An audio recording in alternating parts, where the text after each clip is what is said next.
Doc Loves the Kids, a local Kitsap County nonprofit organization established in 2015, whose mission is to provide activities, programs, and community support for at-risk youth. They put the U in community. Doc Loves the Kids.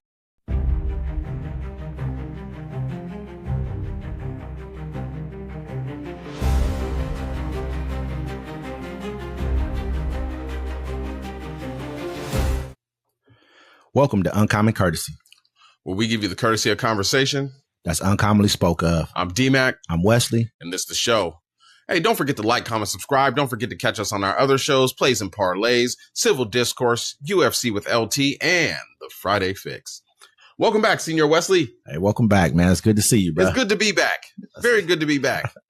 Hey, we always get into, I think we've been talking, we were off camera talking a little bit. We're like, hey, we've been talking about Trump so much, man. We kind of wanted to get away from talking about Trump. Yeah, we just want to give you some basic news stuff that's going on. It's tough. It's tough. It is tough because he got his finger in everything. Until he doesn't want it in everything. But I think we've kind of gotten wrapped up in what's been going on with him, but he's kind of got the world wrapped up in what's been going on with him. You know what I mean? And so our first topic is kind of about him, but kind of about the state of the United States more than anything else. It's more about the state of the economy. I mean, I won't say that I've been feeling tariffs as much. I'm not sure if you felt it anywhere on any of the prices. Maybe we're just not paying attention. Not yet. I mean, I'm kind of old and I buy the same things. I shop at the same places. Like, I know, like I before you'd be able to go grocery shopping in one store, and that's what pisses people off these days. Mm-hmm. You know, you can't just go to your Safeway, your Kroger, and just shop there one time. Like I have to go to, Winco and go buy my meat and stuff. Then I have to go here I go to Safeway to get my veggies because I like their veggie setup. I used to work there. And then I have to go to different places to shop, and it's what I have to do. And you have to use coupons. And so I think that's like for me, it's like I just don't shop at one place. Absolutely, man. But new tariffs, alarming jobs numbers, and high profile firing. A wild week for the Trump economy.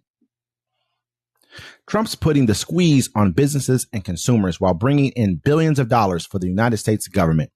A job market that is showing signs of cracking even as the unemployment rate remains subdued. Tech stocks surging on Wall Street, fueled by artificial intelligence boom, as many other sectors are ailing. As Commerce Secretary Howard Lutnick said on social media earlier this week, the Trump economy has officially arrived. The past week was already primed to be a doozy for data, while investors and analysts eagerly anticipate updates about economic growth, jobs, and the Fed's latest interest rate decision. Major companies like Apple, Amazon, Meta, Microsoft reported their latest financial results. Trump's deadline for trade deals was set for Friday. But what happened this week turned out to be more extraordinary than anyone expected. I'm sending off red flares. We're on the precipice of a recession, said Mark Zandi, chief economist at Moody's Analytics, a financial research company. If tariffs keep increasing, I don't know how we avoid a recession. Coming into this week, the U.S. economy had generally been considered in good shape, despite mounting uncertainty and concerns about slowing growth. The week kicked off in Scotland with the announcement of a deal with the European Union that would set tariffs at 15%, ending months of uncertainty surrounding the United States' largest trading partner. Trade talks then moved to Sweden, where the leading officials from the U.S. and China held 2 days of negotiations. The talks yielded neither a deal nor formal extensions of two countries' trade truce, which will expire August 12th. The meetings were very constructive, Treasury Secretary Scott Bessent told reporters after the talks wrapped up. It's just that we haven't given the signal off. The meetings were very constructive. Given the importance of trade relations between the world's two largest economies, the cliffhanger meant that the cloud of uncertainty created by Trump's tariffs gambit persisted, despite having deals been struck with other major trading partners, including the European Union and Japan. Tuesday offered very little reason for renewed optimism, with the international shipping giant UPS again declining to issue financial forecasts for the rest of the year, prompting investors' concerns about the impact of Trump's shifting trade war and causing company shares to tank. What they're saying right now is also that the U.S. economy grew at 3%, beating expectations. Which was a good sign, for the U.S. economy. Growing at 3% is always really, really positive for us. We're about a 2%, 2.5%, maybe 3% sometimes. kind of growth. I mean, which is great for us because the larger your economy is, the harder it is for you to grow. It's easy for an emerging economy to grow because they have nowhere to go but up. They're already kind of in the dumps of, you know what I mean, of anything. So that's why you see 5% up to 8-9% growth from places like China and India. You can see that there because they have a lot of room to catch up. Yes. You know what I mean? And so that right now with the tariffs, I haven't really felt a lot of tariff kind of, burdens on me, but that's because August 1st was like the deadline for a lot of these tariffs to start really kicking in from a lot of these different countries. And so we got a trade deal with the European Union, which, that'll make sure the luxury brands and, champagne and things of that nature we buy for them, probably cars, things of that nature won't go up in price. But we still have Brazil, which is we probably buy a lot of produce from them, other things of that nature. Especially in the wintertime. In the wintertime, a lot of our produce comes, actually the majority, I'll say about 90% of our produce comes from, I would say 80% comes from South America. Really? A lot. Yeah. Think about it. It's because it's cold up here. Mexico, places like that. We buy a lot of our produce from these guys.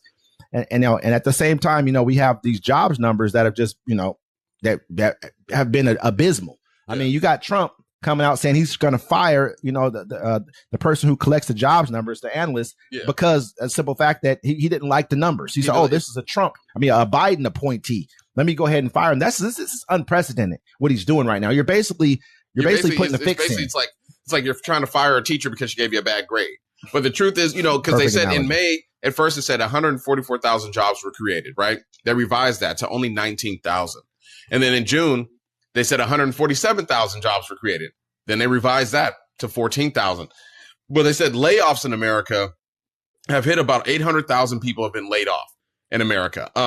Let's see. No, my bad. 744,308 job cuts nationwide. And they keep coming. I don't know if you've seen Butterballs. They've been closing factories left and right. I mean, we got to remember, people, they're going to look at this and say, oh, well, why are they revising the numbers? They're doing something against Trump. Historically, this has always happened because you got to remember, you get July's jobs numbers on basically whatever the first Friday is of the next month. So we got July's jobs numbers pretty much on August 1st. Why are, what I'm saying? Like we have to, they're going to get more data later. This is what always happens. So this has happened during Obama's presidency. It happened during Trump's first presidency, happened during Bush. It happens on everybody. And for him to go back and say, basically, I'm going to put someone in there who's going to make sure I get favorable jobs numbers. Like, if you guys don't see the dictatorial kind of attitude that he's walking around with, our economy is ailing because of a lot of these jobs probably were jobs that he's cutting. Yeah. You know what I mean? And then you don't think that this is happening. You don't think that these people are losing their jobs when the Supreme Court comes back and they say, oh, no, it's fine that you cut these jobs. And then all of a sudden now you go ask them. That's a real job that you just cut. Well, think about that. You got to think about that, too. And think about how much stuff gets like I remember when he was last in office. Right. Yeah, absolutely. He did something with China. So they cut off. And I always bring this up. They cut off because I'm from Washington. They said no one can import gooey ducks to China. Yeah. Right. And China's 90% takes gooey ducks. Right. He crippled the gooey duck business here in Washington just from that. So imagine how much stuff is not getting shipped out of the country because of what he's doing. Yeah, absolutely. And people are going to lose their jobs. Some companies, they probably expect, hey, we made a move, but we're waiting on this one big shipment. Then we get back and that shipment never happened. So people are losing their jobs. And then it doesn't help that AI is coming in and taking them too. Absolutely. I mean, and it's like, it's almost like he was a guy they put in place to do this because he knew that you guys would go for it and there'd be nothing anybody else would do about it at the end of the day. He knows if you can get both sides to kind of put up with it, because we don't, this side of the aisle, I guess you would call it, we're gonna hem and haw and we're gonna get back at you later. But those jobs are gone. The other side, if he can convince the people who really need those jobs at the same time, he can convince you that it's fine. Oh, it's fine. Those jobs are. Oh, you don't need these government jobs. They're out of here. You don't need these jobs over here. They're out of here. Now we got to have AI coming in at the same time, taking more jobs. Who's going? I thought the jobs report would be better because all these poor people that were getting free handouts are supposed to be working now. So what's going on? Where are they going to go work at? You know what I mean? When you're cutting all these positions, you don't get company. If I'm a company and I know that I can, if I got to say I got a workforce of 10 people and I can cut 7 of those jobs, you think I'm bringing them back for what? Yeah. For what? Why am I going to bring back these jobs to you for now, even though you need them? I'm like, I don't need those people. I cut my overhead. I'm putting more money in my pocket. I can get the same work out of these 10 people. Out of these 3 I got out of the 10 people I had before. For what? Huh. It doesn't really make a lot of sense. This is where our economy is heading, and we have to start making adjustments. Absolutely. Everyone's going to have to start making adjustments. They put out lists of like 40 different jobs that AI is going to affect the driving most. Jobs pretty soon. Even the job that I work on my daily, like I can see that they're trying to ramp it up to get machines to take it. Oh, absolutely. When you're dealing with even any kind of brokering, when you're dealing with anything like that as well, when you're calling and talk to different brokers or different companies, they have an AI answer the phone for you. Oh, can I take your number? I went to Wendy's, brother, and the drive-through lady was an AI, and she must have thought I was fat because she keeps giving me double meals, and I'm like, I'll take it. You know what I mean, but this is where we're heading. Because why am I going to have a person do this job right here when I can have this thing do it here, and then when I really need someone for you to talk to, I'll have a guy down the line for you to talk to. But by the time you get there, he's already probably talked to 3 or 4 people because it's going to take you so long to get through this AI. Well, you get so frustrated, you hang up, and you either deal with it, or by the time you get to somebody, it's someone foreign anyways. Or you go online and do it. Yeah. So now all of a sudden I can either use my online system, it's quicker for myself, or I can use this is where we're going, People folks. need to learn how to can food and just prepare. I mean, and it's crazy how the price of everything's going up and everyone's losing their jobs. But I guess they're okay with it because they're just going to hide it now. It's going to happen. I mean, think about it. They fired the people that were doing the climate change report. They're like, this is what the climate's going to look like. They fired them. Fire them all. Try to bury the report. And you guys are good with this. It's to me, it's just baffling to listen to. I don't think a lot of people are good with it, actually. I think there's a lot of bots online because I think a lot of people, they're just having buyer's remorse. And the one guy said, hey, just admit you were lied to. That's all you have to do. Don't admit you regret your vote or what. Just admit you were lied to. I mean, to me, man, you wanted this, man. This is exactly what you were good with. I don't even want to.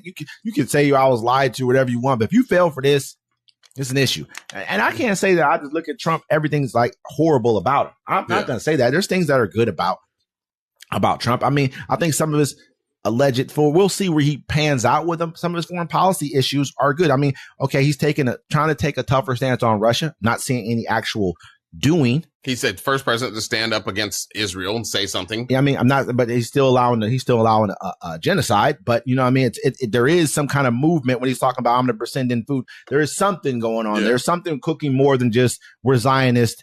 There's a red line and everything else that's being Israel said. has a right to defend themselves. Exactly. So I mean, even though that was almost a year and a half ago, and hopefully its economy can get better, but I don't see it happening with these tariffs and with the way things are going and with us spending more. I mean, where are we going to get the money from? People are not going to have jobs to pay taxes. I don't know. I mean, rich getting richer. Well, don't worry. You get no tax on your tips at the end of the year. It only is so much. Hey, it's crazy. That's only good for 3 years. Who's going to have those jobs after 3 years? Nobody. AI. Yeah. Robots are going to be dealing with those. So it won't be you there worrying about tips anymore anyway. So I'll be happy for that. Everybody want a tip. Except for this, guys. The Corporation for Public Broadcasting, funders of NPR and PBS, say it will shut down after cuts by Congress. The Corporation for Public Broadcasting announced Friday that it will begin shutting down weeks after Congress canceled previously approved funding for the nation's steward of public media access. The CPP said in a statement that it will begin an orderly wind down of its operations after nearly 60 years with the support of the federal government. It said that most staff positions will conclude with the close of the fiscal year on September 30th. A small team of employees will remain through January 2026, it added. It did not specify how many people in total were being laid off. Despite the extraordinary efforts of millions of Americans who called, wrote, and petitioned Congress to preserve federal funding for CPB, we now face difficult reality of closing our operations. The corporation's president and CEO, Patricia Harrison, said in a statement, CPP remains committed to fulfilling its fiduciary responsibilities and supporting our partners through this transition with transparency and care. The announcement comes less than a month after Congress passed a package of spending cuts requested by President Donald Trump that included stripping $1.1 billion funding for CPB. Yeah, it's crazy, man. I mean, I know you brought this up a little bit earlier, saying there's just, we all grew up. Yeah, there's public broadcasting, the Caillou, Sesame Street's with HBO, so they'll be fine. But I mean, I listen to Bird Note. I don't know nothing about birds, but I love to hear it. Bird Note, You know what I'm saying? You'll say people don't, Tiny Desk. You ever seen the Tiny Desk specials? No, but I know. Yeah, I have seen those. Yeah, yeah, that's PBS. Yeah, I mean, they do a lot of good. Yeah. I mean, a lot of the programs that we watch and we able to even on. It's free public access. And you may not like the news, but I like the news on NPR. You know why? Because they give you the news and they keep pushing. They may interview somebody, but it's just straight news. It's not like, well, we do opinion-based news. But NPR is just, boom, here's the news. This is what happened. Here's a witness. Next thing. Here's the news. I liked it. I went to NPR because I got tired of watching the news on TV because it was opinion-based news. And I really hope that, I've seen... Who gonna put a Billy on it? I've seen Bloomberg. Michael Bloomberg's been coming out. He's been supporting certain things that this administration's been cutting. And I feel like, if they can get like a stopgap measure for maybe 3 years, some kind of a stopgap kind of funding for 3 years from one of these annulments or something like that. I mean, not annulments, I'm sorry. But one of these programs that are out there, one of these grants out there that can kind of help them out with those. I think that'll be a great thing for them. But because I think the next administration will definitely help them out. We'll definitely put them back in. If there's anything even left, if someone doesn't step up now and actually help them, I don't know how if America could raise 1.1 billion to keep them, we got to do it every year. And they already asked for money. But the whole thing is, if they're gone, they're going to shutter. It's over. None of this stuff is coming back. If we can't save it now, it's over. No, that's what I'm saying. If someone's going to have to step up very quickly, if I'm Democrats, I'm stepping up and pushing for this to be saved. Yeah. I'm not saying that they need to be partisan, but I'm stepping up and getting this saved because this is like actual news. There's a lot of things that I watch on there, and this doesn't give me a viewpoint of any way. It just gives raw facts. The Democrats need to be replaced. Huh? All the Democrats in there need to just like MAGA came in and they were like, look, you Republicans are too weak to be doing the stuff that we want to do. And they replaced them. They came out, they campaigned, they got in position, and they made it happen, and we're in the position now. And Democrats, you let PBS go. You know what I'm saying? That's huge. PBS has been around PBS has been around since TV's been around. It's public access for people that can't afford cable. You can plug your TV in and watch PBS. You can go online, your kids can watch educational shows. Why are we blaming Democrats for that being? Because I blame Democrats for a lot of stuff, because they're too weak to actually step up for something. Look, they just got 5 congressional extra seats for Republicans in Texas. And someone said, and Cory Booker was on, people were like, if the Democrats don't step up and actually do something about this, then they shouldn't be leading. But you look who already stepped up for that situation, California. That's Gavin Newsom. He should have ran for president. You didn't want that, but I wanted Gavin Newsom to run for president. You should have put a man against Trump. I'm not really keen on Gavin Newsom. I'm not trying to say that. Some of the things he's talked about recently, but some of the things he's been for, it's hard for me to support a Gavin Newsom. I'm not trying to say that it'd be very difficult for me to support a Gavin Newsom just because of the stances he's held and certain things he's done over in California. It's not something that I'm very keen on. See, that's the lesser of two evils, right? But look at the evil that's hitting us right now. No, I understand. Don't get me twisted. I get it. You got to get on board, sir. It's principle. I understand, but it's sometimes just principle. Why are you going? So if you're willing to support anything, then who are you really? If Gavin Newsom walked to the podium, would you vote for him? It ain't got nothing to do with that. Wait, you just hit it.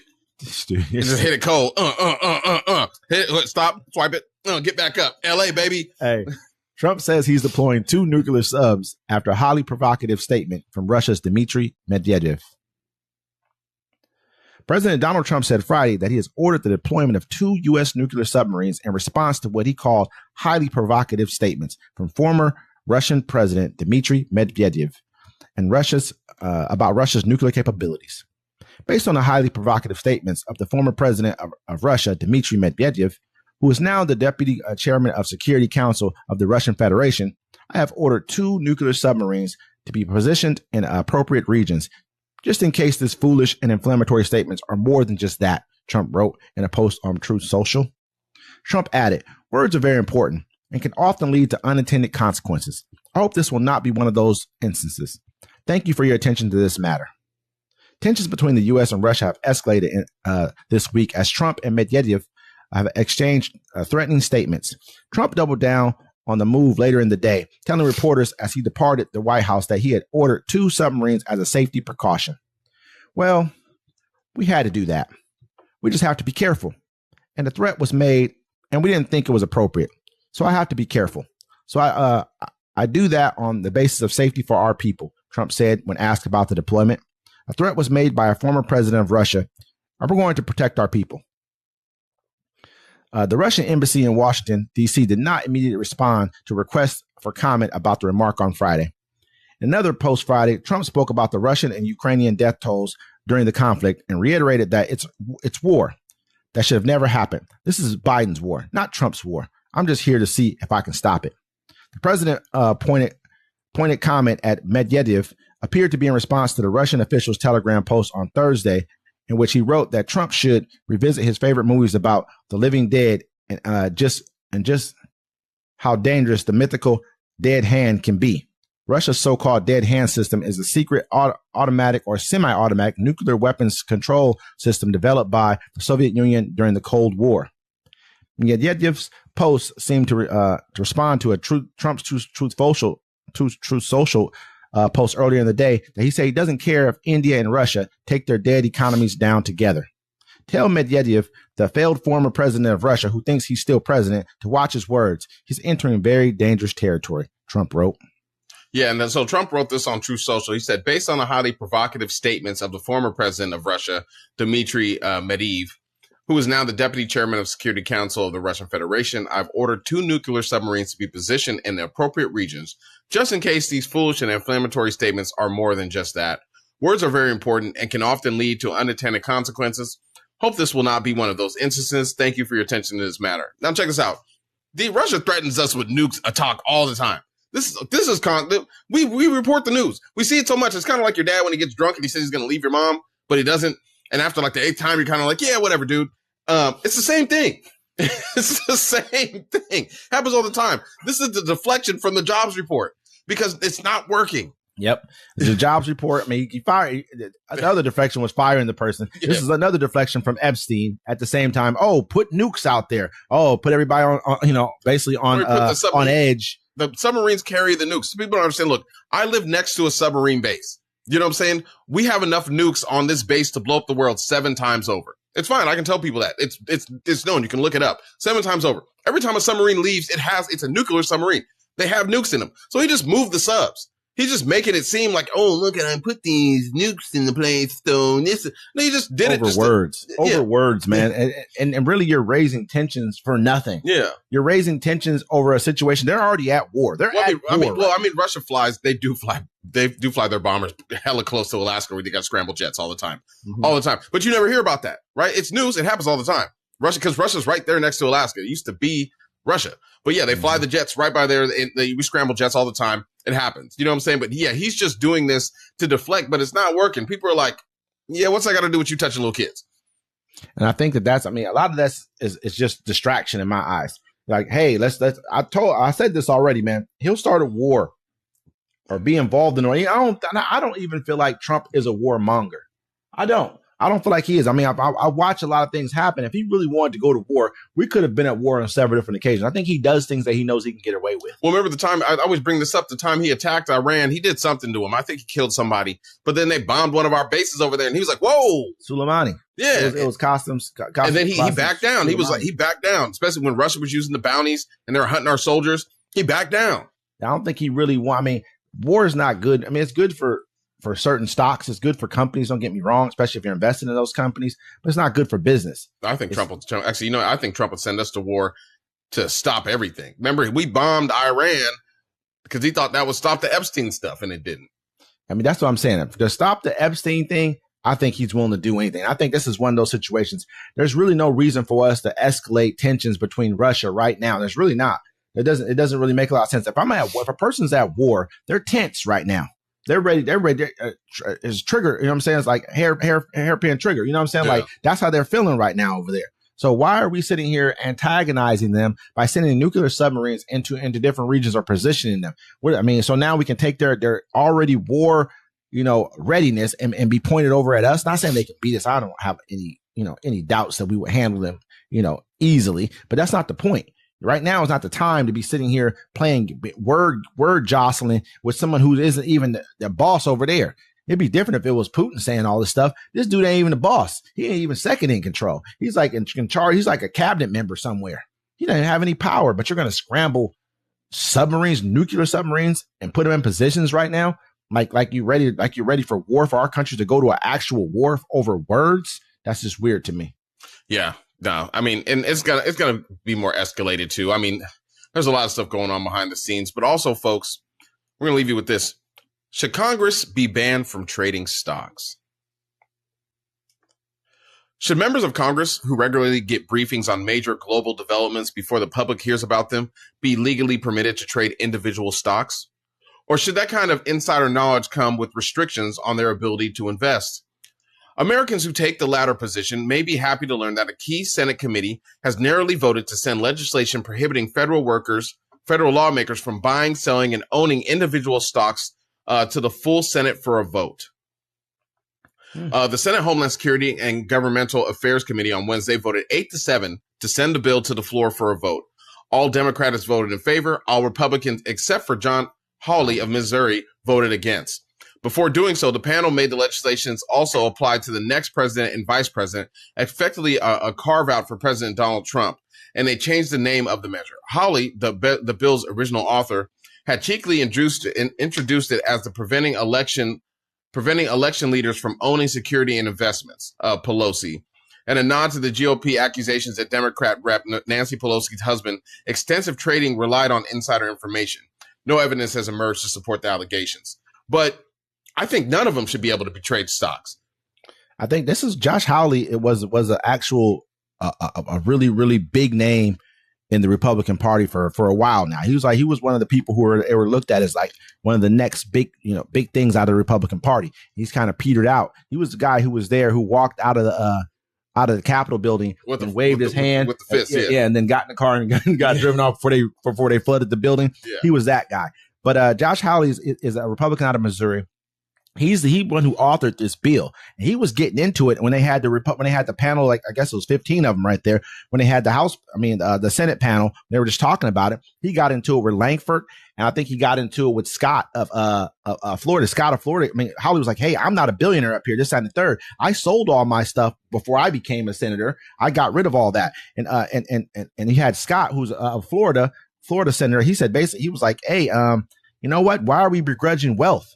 I'm a businessman. You know what I mean? Don't be mad at me. I still want to make money. Why are we angry with people for wanting to make money?" And this is their point of view. And Hawley comes back and saying, that's not the point. We just don't want you using the people's, you know what I mean? What we know from laws that we're passing. We don't need you guys using that to make money. Yeah. Period. Because they're passing laws. They're taking stuff away and they're changing things. And they'd be like, well, I'm going to invest in this. And then I'm going to pass a law that's going to make this stock go up higher. Because they know inside, because they already know between each other. They know they counted the votes. They know what's going to pass. Yeah. So let me go ahead and buy this stock now because we know we're about to put X amount of billions into the whatever bill this is, or we're going to take billions away from there, or we're going to, deregulate or regulate this industry. So I know to pull or put money in based off of this stuff right here. And so that way, maybe they want to raise the federal minimum wage. You know what I'm saying? Why I got to raise it? I'm making my money. I worked with a lady one time at Safeway, and she's probably still there. I hope she retired. She was the head of the union. Mm-hmm. And she was like, yeah, I got a union meeting. I was like, were you going to help everybody get a raise? She's like, no, I already got mine.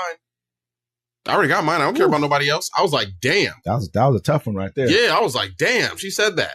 I mean, everyone's on Nancy Pelosi because they're saying she's worth like $240 million, right? Off of $174,000 a year salary, notwithstanding that her husband was already a million, like who had tens of millions of dollars before all this even happened. He was already investing in property, all kind of stuff, stocks, whatever he had. This is not to say, 'cause I know there's a whole app right now that's used to vote just like Nancy Pelosi. There's like this guy made an app. I'm not sure he was like a college kid or whatever, made an app saying, hey, vote like Pelosi. He said he's getting better returns than most of all the, no joke. And I like Nancy Pelosi. I do. You know what I mean? So I'm not, this is not the basher. I'm not just, coincidence is coincidence with me. I believe that it is what it is. Something's not right. You should not be making the rules that govern, you know what I mean, the stock market, or even knowing where the money's going to go, or knowing who you're going to take the money away and be able to say, oh, now I get to also cash in on the results of this, because already, it's already insider trading. Every one of you should be violated for insider trading. Because only go get the ones they want to go get for it. You would go to Wall Street and get them for the exact same thing that you're not able to be gotten for.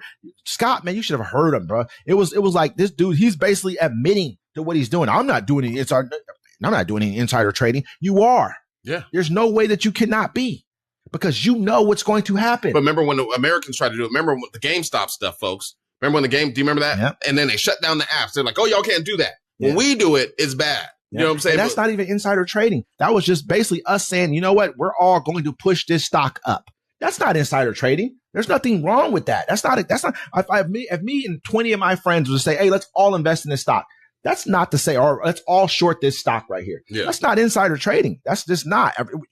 You can do whatever you want with if I know information that is saying, oh, this company, if I come out and I'm like, okay, this company's quarterly earnings is going to be this, and it's not going to be released until tomorrow, and I go out and sell all my stock based off of it, that's insider trading. Yeah. That's what that is. That's not to say people can collude and say, hey, let's all put our money into this company right here. There's nothing wrong with that. It's when you have information that's going to lead to something falling or dropping based off of real information that nobody else should have. That's different. Which they're doing now. Because I mean, like, you got, what's his name? Who's the vampire looking bald guy that's from California that's married to one of Trump's family members? That's a cold Stephen Miller. Stephen Miller. There we go. You know, he owns stock in all the people that are deportation stuff. All the immigration. So he just got paid. Yeah, I mean, when you're pushing this is how you get insider trading things that truly happen. When you're the people pushing the bills, you're saying, oh, let's go ahead and push to put these people in facilities. Oh, let's go ahead and fund states now to put $600 something million in the states, putting more people in these facilities. And then I'm investing in them at the same time on the side, but then I'm pushing for the administration to get this done.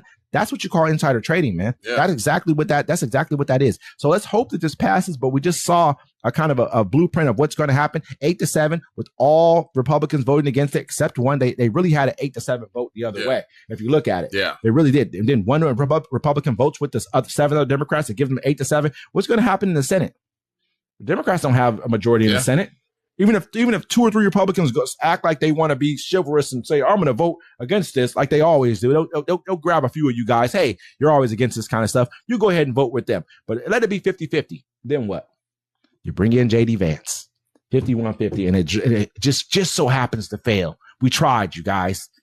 We didn't try nothing. You get what I'm saying? Yeah, I get what you're saying. They do it all the time. But what do you guys think? What do you think? Let us know in the comments. Should Congress be banned from trading stocks? And with that, it's Uncommon Courtesy. Until next time.